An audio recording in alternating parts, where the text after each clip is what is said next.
Ողջույն գործարալիքի եւ լրատվական ռադիոյի հարգելի լսարանին, դուք մեզ միացել եք 106 եւ 5 հաճախականությամբ կամ դիտում եք մեզ մեր թվային հարթակներից որևէ մեկում, եթերում է հետախույզի օրագիրը հաղորդաշարը, երկրորդ խոսափողի մոտ ձեզ համար աշխատում է Դավիթ Կապրելյանը, առաջին խոսափողի մոտ է հաղորդման հեղինակ Վովա Վարդանովը։ Բարև ձեզ, պարոն Վարդանով։ Բարև։ Պարոն Վարդանով, աշխարհում թեժ կետերը կարծես սառչելու փոխարեն ավելի են թեժանում եւ տաքանում, եւ նորերն են ավելանում, որովհետեւ երեք Միացյալ Նահանգների պատերազմի նախարարը Փիթ Հեքսեթը հայտարարեց, որ Ամերիկան ձգտում ունի, թերևս ոչ ավելի բարձր մակարդակով դեռևս այդպիսի հայտարարություններ չեն եղել, բայց նա հայտարարել է, որ Ամերիկան ձգտում ունի Սահելի երկրներում միջամտելու, Արևմտյան Աֆրիկայում, մասնավորապես Մալիում, իսլամիստների դեմ պայքարում, քանի որ այնտեղ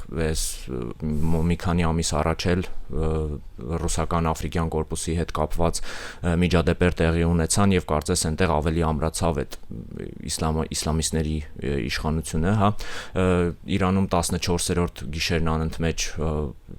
ռմբակոծվում է Իրանը, պատասխան հարվածներ է հասնում Իրանը մերձավոր արևելքից օծի երկրներին, մասնավորապես ամերիկյան բազաներին տեղակայված Քուվեյթում, Քատարում, Հորդանանում նաեւ, որը միջևես համեմատաբար ավելի քիչ հարվածների էր ենթարկվում, բայց այս փուլի ժամանակ արդեն ավելի ինտենսիվ հարվածների սկսեց ենթարկվել, դե իսկ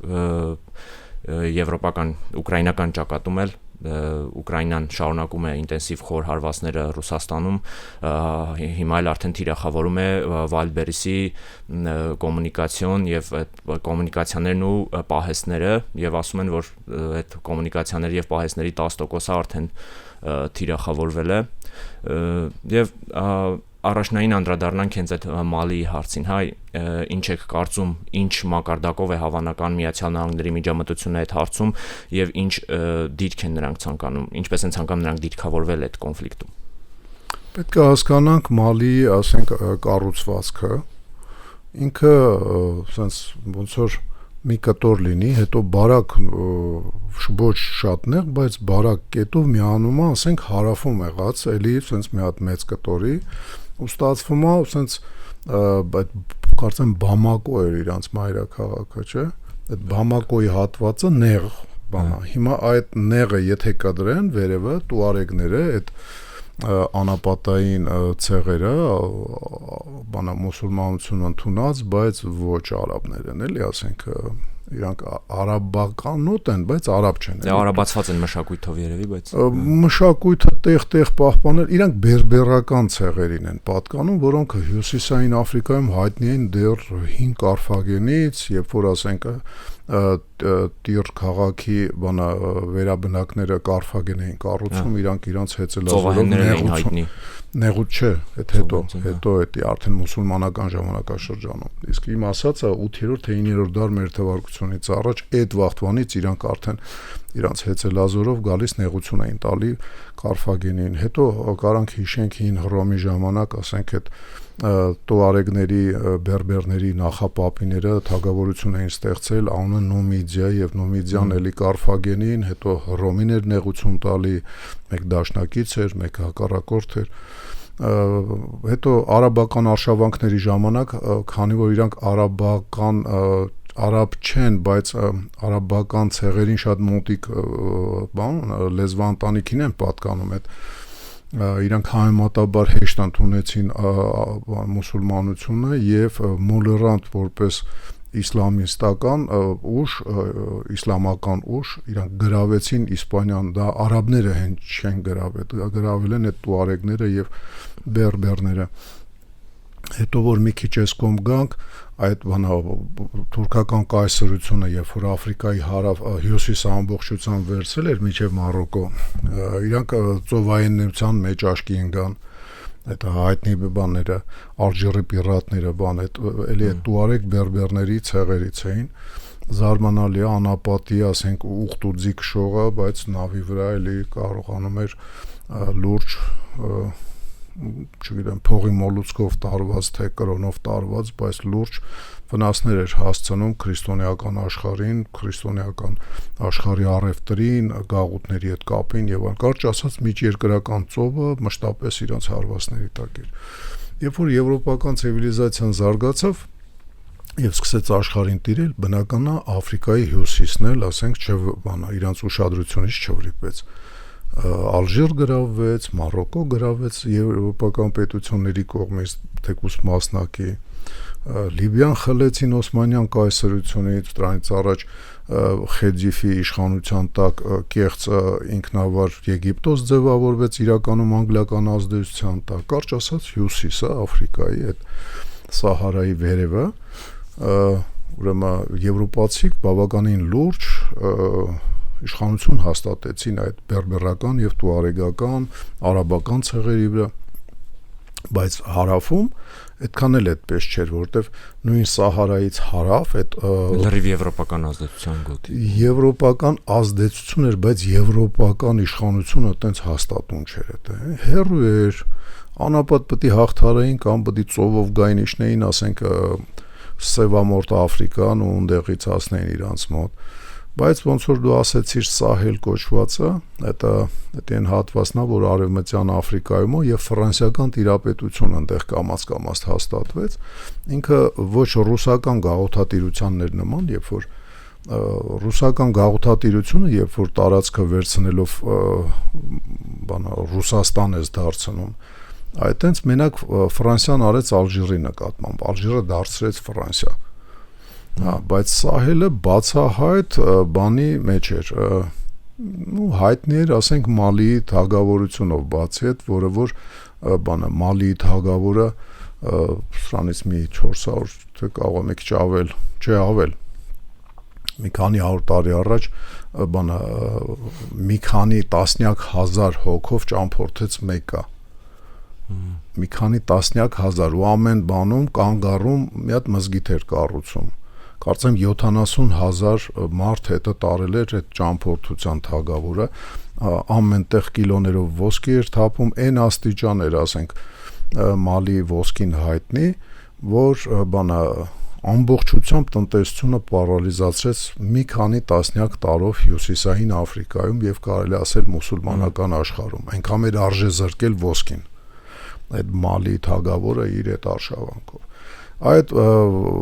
ոսկու հանքերը այդ մնացած ծոցի մոտ նավթել կա այդ Նիգերիայում կա, բայց ինքը չէր մտնում այդ դրա հատը, Նիգերն է մտնում, Բուրկինա Ֆասոն է մտնում, Մալին է մտնում, Չադը ինչ որտեղ, Ցենտրալն Աֆրիկանսկի ռեսպուբլիկա, то есть կենտրոնական Աֆրիկյան հանրապետությունը, այդ է Սահելը հենց, ու այդ Սահելում ֆրանսիական ազդեցությունը այդքան մեծ չէր, բայց համարվում էր իր գաղութը, իհարկե տեղական իշխանների եւ կրոնապետերի եւ բաների ցեղապետերի այդ լեզու գտնելով իրանք կարողանում էին պահեին իրանց տնօրինության տակ, կերակրելով այդ ցեղապետերին եւ կրոնապետերին, բայց եկավ 20-րդ դարը, որը հակագաղութային դար կարելի անվանել, էլի, չնայած ինքը 20-րդ դարը գաղութների համար պայքարով սկսեց, բայց հակագաղութային դար էր, որովհետև գաղութատիրություն առաջի համաշխարհայինից հետո կտրուկ թուլացավ, իսկ երկրորդ համաշխարհայինի հետո սկսեց թափվել այդ գաղութատիրական բուրգերը ֆրանսիական, անգլիական, բայց դա ֆորմալ բանի մեջ է, չէ՞։ Նեոգաղութատիրությունը պահպանվեց, հիմա շատ հեռվից եմ գալի բնորոշին ձևերով, ուրեմն բայց խոսքս նրա մասին է, որ այդ երկրները այնքան էլ ցիվիլիզացիայից կդրված երկրներ չեն եղել, եվրոպական ցիվիլիզացիան ուղղակի 16-րդ դարում, 17-րդ դարում ոնց որ ասած առաջ շնգավ եւ այդ իր առաջընկնելու հաշվին սկսեց կամաց աշխարհին տիրել այս կամ այն ձևերով, նույնն եղավ Սահելի գլխին, եւ Սահելը լինելով հին քաղաքակրթություն, Մալի կայսրություն, նույնիսկ թագավորություն չէ, կայսրություն ա եղել, պատկերացրեք 70,000 հոգի միաժամանակ թագավորին ուղեկցի դեպի Մեկա, սա հյուսիսային Աֆրիկայով, Եգիպտոսով, ու այնքան փող թափի, ասենք, որ տնտեսությունը քանդվի այդ մուսուլմանական աշխարհում, այնքան ոսկի լցնի, էլի, ասենք, այդ շուկաների մեջ, այդ քաղաքակրթությունները ուղղակի պարտվեցին եվրոպականին եւ նեո-գաղութատիրական իշխելը տարածքում ինչով է տարբերվում գաղութատիրականից դու գրեթե դե մարդ չես պահում ընդհանրապես ունենում ես կոնտրակտներ տեղի իշխանությունների հետ կամ իշխանությունների թույլտվության տեղի բիզնեսմենների հետ կամ ինչ-որ կոնցեսիաներ ես վեկալում այլ ոնց որ նեո-գաղութատիրական վերաբերմունք նաեւ Հայաստանի Հանրապետության նկատմամբ կա համ անգլալեզու աշխարհի կողմից, համ Ռուսաստանի կողմից, երբ որ ինչ-որ ասենք բանա էներգո կասկադա վերցնում կարևոր ենթակառուցվածքները տնօրինում են տնօրինում են ու դու այս թե այնպես ասենք այդ փողերից այտենց մի հատուկ չես էլ օգտվում էլի դա հանքերին է վերաբերվում դա վերաբերվում է հոսանք արտադրող որոտանի ասենք հայտնի կասկադին, որը ամերիկյան է, դա վերաբերվում է մեր երկաթգծերին, որը Ռուսաստանի կոնցեսիայի տակ է Ռուսաստան։ Նմանատիպ բաներ կատարվում է, ասենք այդ նեո-գաղութատիրական մեթոդները կիրառվող բանում նախկին գաղութներում։ Մալին, ոնց որ ասեցի, հայտնի էր ոսկով, ինքը սահմանային էր հյուսիսից աղ էին բերում հարավից ոսկի էր գնում ինքը ոնց որ բանը լիներ էլ այնց ոնց ասեմ մետաքսի գոտու պես գծի պես միացած հանգույցեր Աֆրիկայում աղը ներքև դե այնտեղ որ դե տրոպիկներ են առանց աղը առանց դրան ամենտեղ շատ կարևոր է որ աղի դեմ պայքար են անում ասենք մեծ հիմարություն է աղի մեծ քանակի դեմ է պետք պայքար անել ասենք ոչ թե աղի բանա դեմ ընդհանրապես որտեվ առանց աղի օրգանիզմը վարի է գնում իսկ բանում շատ ավելի շուտ է վարի գնում այդ տրոպիկներում որտեղ խոնավությունը մեծ է շոկը մեծ է եւ աղը հյուսիսից գալիս էր հարավից ոսկին էր գնում մալին այդտեղ հանգույց էր եւ օգտվում էր մի ուրիշ ձևի հարստանում էր Մալին երբ որ ֆրանսիական գաղութատիրությունից ազատվեց ոնց որ մնացած են մեր թվարկած երկրները ինքը մնաց ֆրանսիական ազդեցության տակ, Ֆրանսիան այնտեղ ցանկացած ինչ-որ լուրջ միջադեպերի դեպքում խառնվում էր, ասենք ջարդ էր սկսում խոսքի աֆրիկական ինչ-որ ցեղին, որը քրիստոնեություն էր ընդունել, մոլերանտ մուսուլմանների կողմից ջարդ էր սկսում, ֆրանսիական բանա ինաստրանե լեգիոնը գալիս իջնում էր, այնտեղ կարգեր հրավիրում, բան, հետո կամ հեռանում էր, կամ չէր հեռանում, ու դա եղել է ոչ միայն Մալիում, այլ մնացած սահելի երկրներում էլ։ Բացի դրանից, այնտեղ կան ուրանի հանքեր։ Եվ Ֆրանսիայի հետաքրքրությունը դրանով այդ տարածքով ոչ միայն Մալիով շատ հասկանալի է, որովհետև միակ երկիրը այսօրով բացի Ռուսաստանից Ֆրանսիան է, որ ամբողջ ցիկլը ինքը ինքնուրույն անում է, ամբողջը էլ սարքավորումներ, էլ ուրանի մշակում։ Այս վերջերս է նաև ինչ որ նոր բաներ կան, որ դրանց ցիկլը արտերկրում էր, այդ ցիկլի օղակներից մի քանիսը դեռիվ փորձում են տեղափոխել արդեն մայր Ֆրանսիա, որ բայց մեկ այլ նույնիսկ պետք է տեղափոխվի իրանց մոտ։ Հումքը իմիջիայլոց Հայաստանով էլ Ֆրանսիայի հետաքրքրվածությունը շատ հաճախ բացատրվում է դրանով, որ Հայաստանը Ղազախական կամ Միջին Ասիայի ուրանի ճանապարհի վրա է գտնվում, որ դա կարան արտահանեն բանա դեպի Ֆրանսիա Իրանով, Հայաստանով եւ ասենք Վրաստանով մտնի Եվրոմիություն կամ ասենք թուրքերի մոտով, քանի որ թուրքերի բանա հետ Ֆրանսիան այնքան լավ հարաբերություններ չունի, հա էլի վատ չի, բայց լավ էլ չի, հաշվի առնելով, որ ինքը Հունաստանի ռազմածովային եւ հակաօդային համակարգերը ֆրանսիական լուրջ մասնակցությամբ ասենք ամրացվել, արդիականացվել, Ֆրանսիայի հետ այնքան լավ չեն եւ Ֆրանսիան համոզված որ բանը Անկարայի պոչիկ բանը Բաքուն իրեն կարա խոչընդոտներ առաջացնի ու այդ ծրագրերը ուրանը տանելու նաև դա էր նպաստում պրո-հայկական դիրք ընդունելու ոչ թե ասենք դե 700,000 հայ անդրողներով մետաղներն էլ էլի ոչ միայն ուրանը ընդհանրապես մի օրինակ են բերում եւ հաշվի առնելով ասենք որ Ֆրանսիան ամեն ինչ ատոմային էներգիայում տակ չի տալի ոչ մեկին իսկ Ռուսաստանի հետ հավասար ամեն ինչ է անում, ոչ Ամերիկային ազիջում, ոչ ճապոնական, չգիտեմ ինչ բաների, ֆիրմաների, ոչ մեկին չի զիջում, շատ-շատերից առաջ է, իսկ Ռուսաստանի հետ հավասար ամեն ինչ է անում միջուկային տեխնոլոգիաների մեջ, ամեն ինչ։ Հա Հիմա Մալիի եւ այդ հարակից տարածքների ուրանից ինքը զրկվեց, որտեղ Ռուսաստանը մենս մի փոքր Ֆրանսիային նեղություն տվեց, հաշվի առնելով Ֆրանսիայի բացահայտ պրո-ուկրաինական հակառուսական դիրքը, դա գեոքաղաքականությունով է նաեւ բացատրվում։ Ռուսաստանը դա արեց Վագների այդ միջոցով Վագների Պրիգոժինի զորքից հետո ասենք Պրիգոժինի բանով զորքի միջոցով, բայց հետագայում երբ որ Վագները ոչնչացվեց, տեղափոխվեց Պաշտպանության նախարարության Ռուսաստանի Դաշնության Աֆրիկյան կորպուսը եւ ինքը այդ նույն գործը ոնց ցույց է տալի ժամանակը չկարողացավ անի, ոնց որ Վագներն էր անում։ Վագները մի 30-50 հոգով այդում քաղաք էր գրավում, իսկ Աֆրիկյան կորպուսը, ասենք 100 կամ 200 հոգով այդ քաղաքը չի կարում պահի, այն դեպքում, որ մենք հասկանում ենք, չէ՞ որ պահելը նախորդ պատրաստված կետերում շատ ավելի հեշտ է ու ավելի քիչ ռեսուրս է ուզում, քան հարձակվելը եւ գրավելը։ Հիմա Մալիում Ռուսաստանին նեղում են ովքեր անջատողական տուարեգները իրանց արմատներին անդրադարձանք, բայց պետք է շեշտել, որ իրանք այդ ցեղապետերը հավաքվում են, շատ զարմանալի է, բայց կարողանում են ցեղապետերով հավաքվեն եւ մի որոշում կայացնեն եւ բոլորը ենթարկվում են։ Այնտեղ երկու տուարեգական ցեղ կա,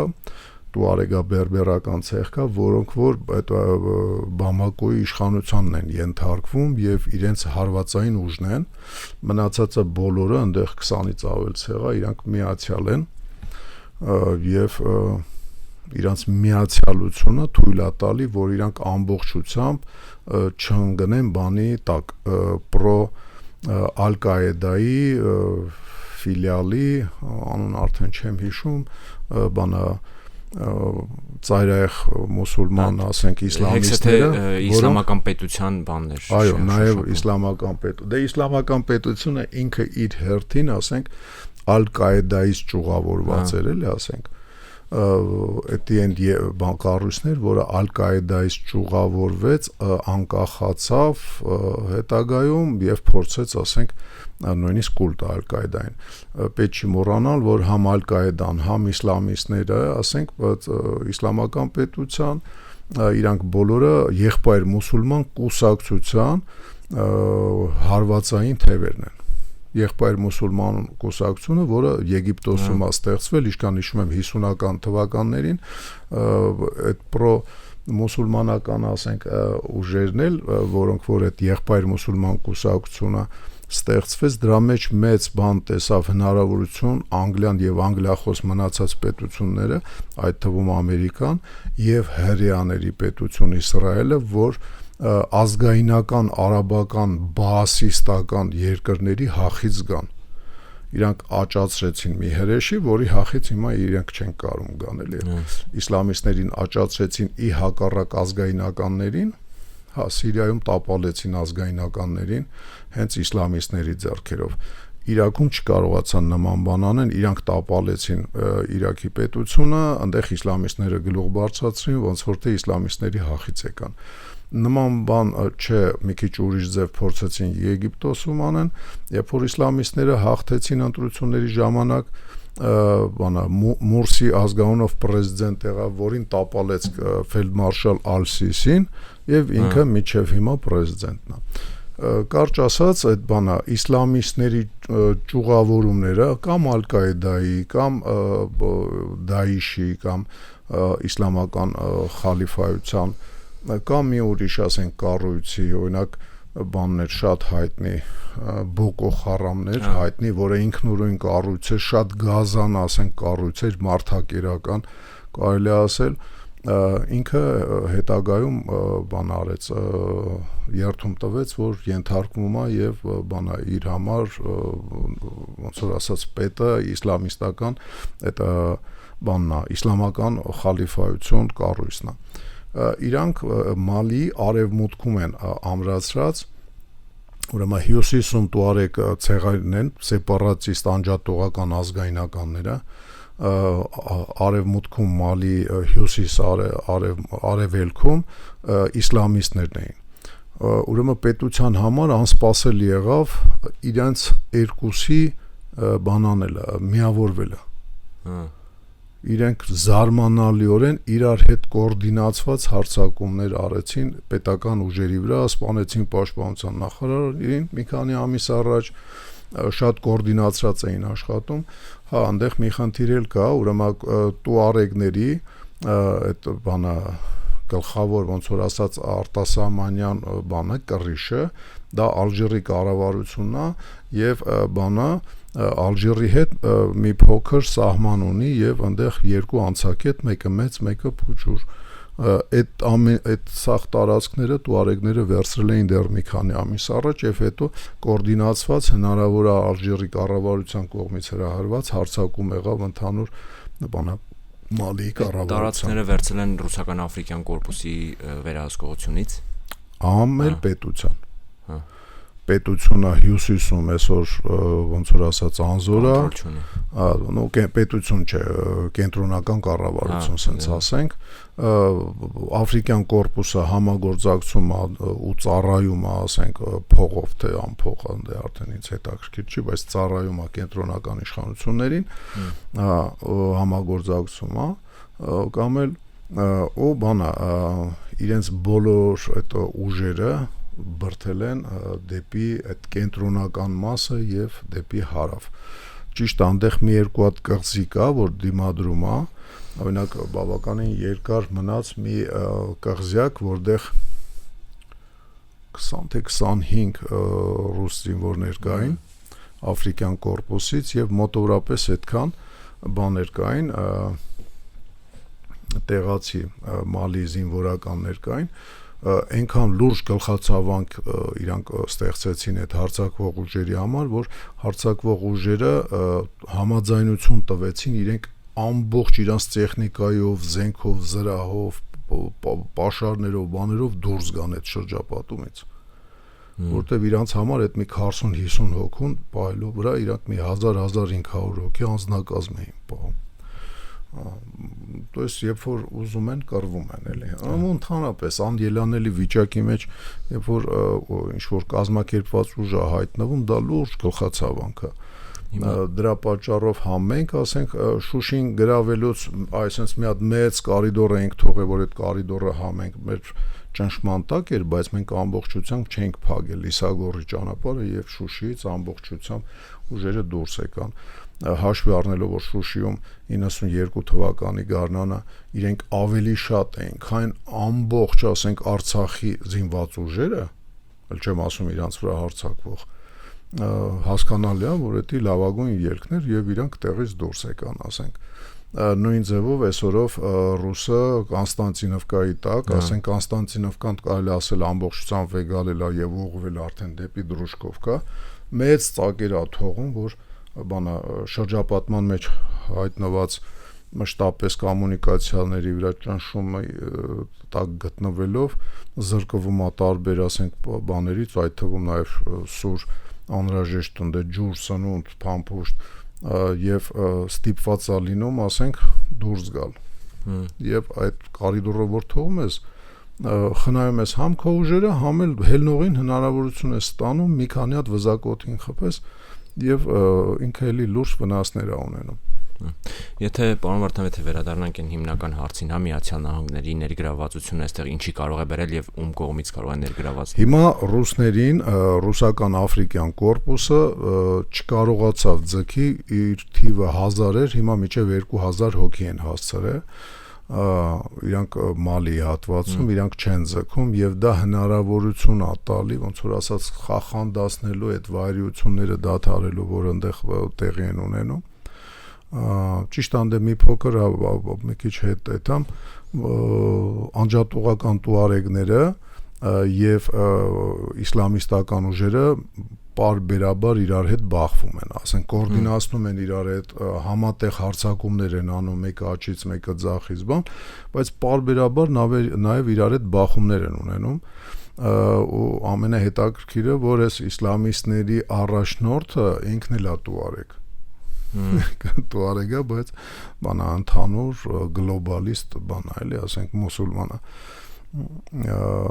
ծայրահեղ մուսուլմանական այդ ճղի առաջնորդն է։ Հիմա բանա այդ իրանք որտեղ հայտնվում են այդ ծայրահեղ մուսուլմանականները, իրենք շատ աչքի են ընկնում վայրենություններով, տուարեգները չէ։ Տուարեգները նույնիսկ զինվորականները, երբ որ բան էին անում, հանձնվում էին սրանից 2 ամիս առաջ, իրանց փող էին տալի, որ իրանք ավտոբուսով տուն եթային, հանձնված զինվորներին։ Այդ այսինքն աֆրիկյան կորպուսի զինվորներին, թե ինչ։ Չէ, տեղի, ասենք Մալի զինվորականները, ես տեսել եմ կադրերը, ուրեմն զորքերը, որը նստած, որը կայնած հերթի մեջ, դե պարզ առանց զենքի զրահի, գալիս էին ու այս տուարեգները փողը հաշվում տալիս էին, ավտոբուսի ուսանունդի փող էին տալի, էլի իրանց, որովհետև այդքան մարդ պահելու համար հսկայական քանակ զինվորականներ հայտնվել էին իրանց ձեռում, իրանց ուժերը շատ կնոսրացնել, ասենք հարձակվողների ուժերը, եւ իրանք իրենց բաց էին թողում, երթում էին վերցնում, որ չեն սկրվելու էլ բան, եւ հնարավորություն էին տալիս, մարդը նույնիսկ փող էին տալի, որ վերադառնա տուն։ Կադրեր կան, ոնց են իրանք ամրացված շինություններից, ասենք բլոկ պոստերից փախնում եւ իրենց ոչ մեկ չի կրակում, չի սպանում, ու սենց հսկայական քանակ, սենց 1, 2, 3, 5 հոգով սենց փախնում էին, այդ կադրերն էլ կա, անօթաչուները շատ լավ են կիրառում, ասենք տուարեգները, դե շատ այժանացել է տեխնոլոգիաները եւ թեթևացել է իրանց օգտագործումը, այդ կադրերը հեղեղել էին ինտերնետը սրանից 2 ամիս առաջ։ Կարճ ասած Ամերիկան հնարավորություն ստացավ կարգ ու կանոն հաստատելու համար ներս մտնի։ Ներս մտնելու համար ինքը պետք է ունենա մի բան։ Տեղի իշխանություններին համոզեն, որ տենում ես, չէ, այ Մալի չի ձգում ռուսական աֆրիկյան կորպուսը։ Մեզ կանչի, մենք գանք։ Հակառակ դեպքում, եթե ինքը առանց կառավարության թույլտվության գա, ինքը պետք է ինչ-որ այդ ուժերից մեկին հայտարարի Մալիի կառավարություն։ Եվ դա նշանակում է մտնել քաղաքացիական պատերազմի մեջ որպես մասը, ոչ թե որպես ավակ եղբայր կամ ավակ նայող, որ գասեն սաղին սիլլատով իրան ասենք լավ չի պահում, այլ ինքը պետք է դառնա մի մաս, ինչ եղել է, ասենք Իրաքում, ու հիշում եք, չէ, ինքը Իրաքը 2003 թվականին մտնելուց հետո ձևավորեց ինչ-որ ուժեր եւ այդ ուժերի կողմը կանգնեց եւ դադարեց լինել ընդհանուր իշխանություն։ Աֆղանստանում էլ նման մի բան էր, էլի։ Աֆղանստանում էլ նման էր։ Բայց Իրաքը շատ ավելի վառ էր երևում, էլի, որովհետեւ ինքը շատ լուրջ խնդիրներով անցավ Իրաքից միջև դուրս եկավ։ Հիմա որպեսի նման սցենար չլինի, այ ինքը գա սաղին աչուձախ սիլլատա բոլորինով համաձայն է մի երկու կտոր փող տա, ասի, всё, դու ինձ ես ծառայում, հետագայում մի հատ նայող թողի ու դուրս գա, լավագույն ձևը կլինի, էլի։ Հա, պարզ է, այդ նայողը ինչ որ բռունցքել ունենա իր ձեռքում, թեկուս աֆրիկացիների տեսքով, թեկուս ամերիկյան ինչ որ ստորաբաժան, դա կլինի լավագույն ձևը Ռուսաստանին այդտեղից կբրթեն քանեն եւ Ռուսաստանը կզրկվի Սահելի ուրանից։ Ինչ թվում է Ռուսաստանը ընդդեմ միայն ուրանի հետաքրքրությունները չունի, դե ոնց որ սա աշխարհում բոլոր զարգացող երկրներում չինական փողը ներկա է։ Ինչ թվում է այդ աֆրիկյան կորպուսը եւ դրանից առաջ Պրիգոժինը իր Վագներով ծառայում էին չինական կապիտալին, երևի կոնտրակտներ էին մանարել եւ չինական բիզնեսն էին պաշտպանում։ Չի բացառվում, որ դա ավելի ոնց որ ասած լուրջ պատճառեր է տեղ ռուսների գտնվելու, քան Ռուսաստան կառավարության։ Դե բացի այդ հսկայական, եթե նույնիսկ անմիջական պայմանավորվածություն չլիներ այդ չինական կապիտալը ներդրողների հետ, այնտեղ որտեղ որ դու կոնտրոլ ունես, ասենք վերահսկողություն ունես եւ այդտեղ կատարվում են հսկայական ներդրումներ, էլի քեզ հետ պայմանավորվելու գալու են։ Այսինքն ինչ որ հարցերում գալու են քո այդ պայմանավորվածություն ձեռք բերելու Իսկ գլխանց եթե պայմանավորվես ու իրանք նաև ֆինանսավորեն, ասենք քո ներխուժումը, դա ավելի ձեռնատու է, չէ՞։ Բուրկինա Ֆասոյում էլ է տենց, Չադում էր տենց, ինձ թվում է Մալիում էլ է տենց, ուղղակի Մալիում ոսկին մի քիչ շատ է։ Եվ հնարավոր է, ասենք, այդ ոսկու բանից ելնելով հենց անմիջապես Մալիի կառավարության հետ էին պայմանավորվել։ Ոնց որ ժամանակ չի մնում հատուկ ինչ որ Ուկրաինային անդրադառնանք եւ բանին, Իրանի բանին, մի թեթև ռուսից խոսացինք, որ Կոնստանտինովկայից բան դեպի Դրուժկովկա է այդում, կարճ մի րոպե էլ ասեմ Իրանի հետ կապված ինչա կատարվում, Իրանը նորից ու նորից ծնկի չի կանգնում եւ նորից ու նորից, ասենք, Ամերիկան յան չի տալի եւ դա մեր համար շատ վատ սցենար է, որ պատերազմը այդ ռուս-ուկրաինականի նման տարիներով ցկվի, դա մեր համար շատ վատ է, Իրանի համար էլ է վատ, Ամերիկայի համար էլ պատերազմը լավ չի կարող լինել։ Բայց մենք էլ չպատերազմող լինելով ոչ պակաս վնասներ ենք կրել։ Մեր սահմաններից բաց սահմաններից մեկը Իրանն է։ Բացի այդ ինքը բանա է, ասենք մեր գլխավոր այսօր սնուցող ճանապարհը Իրանով անցնում, Իրանով եւ Մեղրիով, ու մենք կամավոր այդ սնուցող երակը փագում ենք տրիպի այդ բանով, այդ բանը փագելով։ Հիմա այդ ամերիկյան կառավարիչը, որ մեր ապրանքների հոսքը արգելի Իրանից ներս մտնելու, որովհետև այնտեղ կռիս ասատկել կարա, չէ, տենց բաներ։ Սանիտարական կարդոն, կարճ ասած, մենք